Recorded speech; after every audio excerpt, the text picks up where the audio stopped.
everybody, welcome to my channel. Welcome to the Follow Her. Today, my friend Zuza is here. She's from Poland. Welcome, Zuza. Oh, thank you. Thank you for having me. Hi.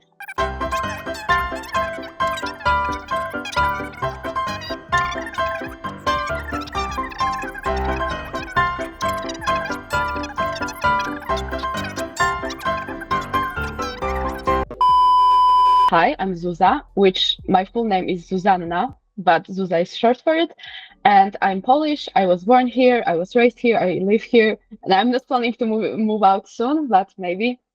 So Poland, the main language here is Polish. This is my native language. I learned English at school. I also know a bit of Spanish. It's common here for kids to learn English. It's mandatory at school, but everybody in general speaks Polish. Everybody, like from a young age, learns English.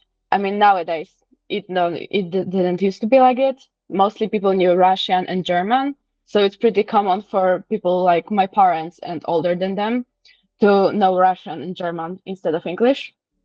But in general, younger generations right now know English and they know it pretty well. So it's rather easy to communicate here, especially in big cities. Because in smaller ones you might have a problem.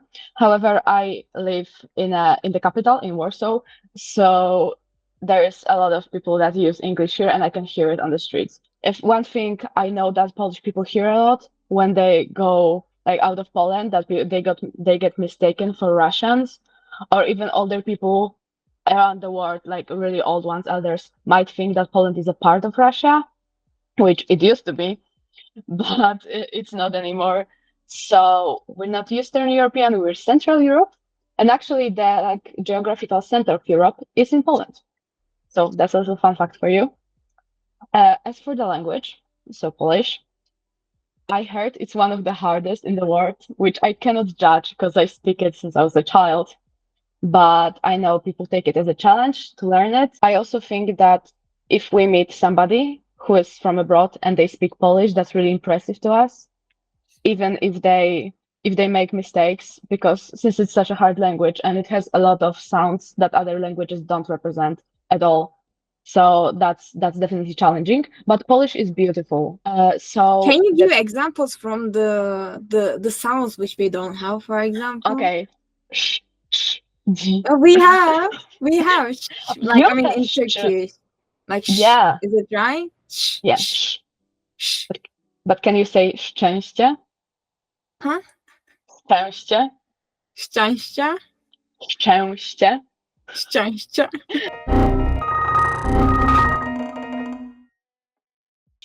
Second big thing. Okay, so for Polish people, big things. One, their language, because older people won't communicate in English, Polish. Second big thing for Polish people, especially the older ones, religion. Poland is a Catholic country, and this is the main religion in Poland. It's such a big percent. The other religions basically non-existent. I mean, there are, but when you look at the percentages, it's really minor. I think the role or just the place of women in societies in the world in general is not ideal anywhere. So Poland is no different. So for me, as of my experience, I I remember that I'm a woman living here. When I just walk on streets, especially in summer, you're gonna get catcalled on the street, but I don't think it's a Polish thing. I think it's a world thing. I've been to other countries and I had the same experience, even worse in some of them. So, but in general, I feel pretty safe here, even though there are, of course, like there are crimes against women. Women get mistreated here. I carry a pepper spray. Oh my God, not paper spray, pepper spray with me. I never used it on anyone. I just carry it to feel safer, especially at night. Of course, I will ask my friends, "Hey, text me when you get home," and I will just like stick with them when I'm out. But again, I think it's women like experience in general in the world As for women in Poland, as like their place in society, I think there are still some people who feel like they belong in the kitchen and that they should raise children. But of course, with the younger generations, that changes. Uh, women are more career driven. They don't certainly see themselves in the position where they should stay at home. And I think also men nowadays aren't looking for that as much. They also value that women want to, work and improve themselves. And even though women used to be in the kitchen here, I think they still had like the strong hand in the households. Because I think Polish women are really, I don't think if resilient is the right word, but I think they are very strong. They are independent. They are outspoken in a way that they will voice if they have a problem with something, which arguably can cause you more problems because sometimes you can't win with somebody who's bigger than you. You are like, I know this, I should sometimes just tuck my head, just walk out. It's not worth it. But the Slavic woman in me wakes up and I'm like, what did you say to me? So I I see like women in my family, for example, as very strong women that I look up to. Like they're heroes, and I'm like, they didn't do anything. Like they didn't save a whole country, but they're heroes to me. Like my mom can tell a basic story from her life, and I'm like, you're such a strong woman. You're amazing. And I think women in Poland are so lovely, so strong, and so lovely. And like I can meet an older lady on a bus stop and start having a conversation with her. And first of all, they will go to you and tell you, "Oh my God, you're so beautiful." And hearing that from like an older lady, for example, I always feel like, for example, no, for some reason, I always feel like that is the biggest compliment I've ever heard. But yeah, of course, the place of woman right now isn't ideal. And one thing I think I have to mention is that we're fighting a really big fight right now, women in Poland, for our abortion rights. And it's an active problem, which was here before. But now with the new government, we are hoping for some changes. The right to abortion was revoked some years ago. It was of already, there were certain only times where you could have an abortion, but later they changed it, so it was very strict. Now it's illegal. You can have it if there is a really big concern for the life of the woman and of the fetus well-being, but it's for who to decide of this. I don't want to get political, but it's really hard because even though I'm not a mother right now, I'm not in a place to have a child right now. I used to think I want to be a mother, but with the situation in Poland right now, I don't feel safe as to have children in here right now because I know the government that used to be and the law right now is of favor to just bringing in more children, and hopefully it will change soon. The movements are looking promising, but yeah, the fight is big and the conversation just keeps coming up.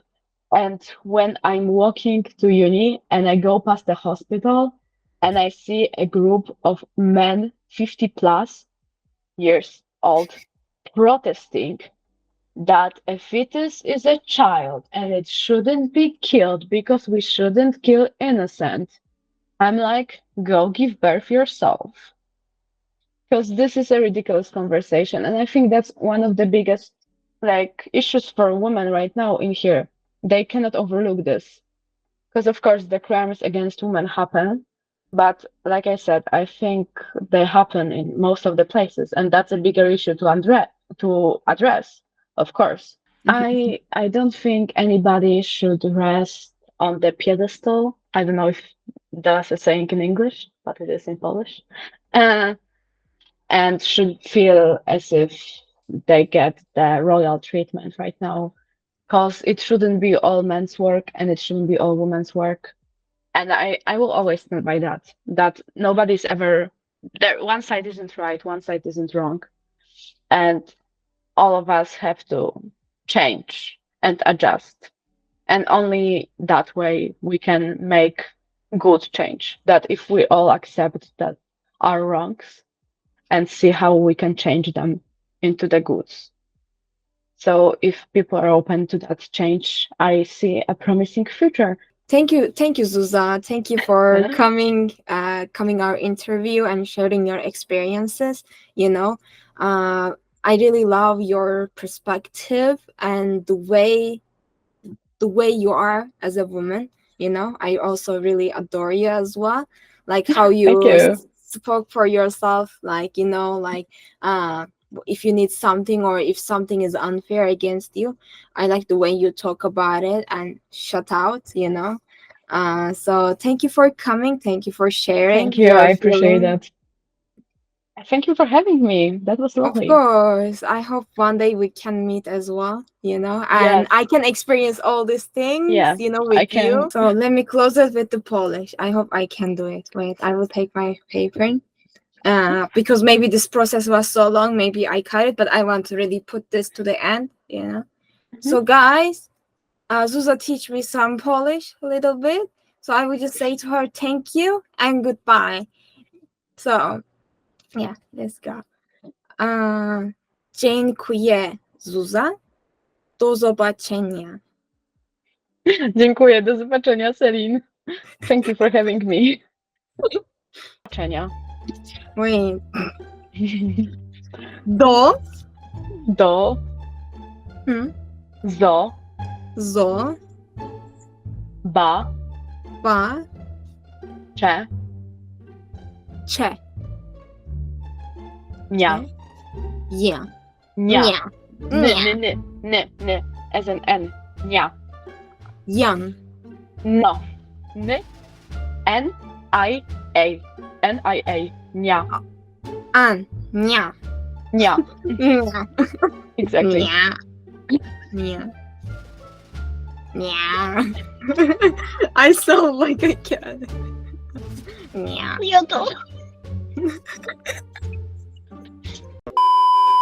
Dziękuję. I am so curious how you wrote it down. I am terribly Wait, I want to show it to you. Jane. Wait, no, I have to put you on a bigger screen. I cannot take this. Wait. Dziękuję. Do you want me to, just for fun of it, show you Yes. how it's written? Yes. Allah, no. Do you guys have this kind of gesture? No. This is like, how can I say, like, I mean, we can use as a dancing, but we are also using for like disappearing, like disappear. Yeah, like, this is We a don't do gesture. Yeah. What are you guys doing for disappearing? Like this?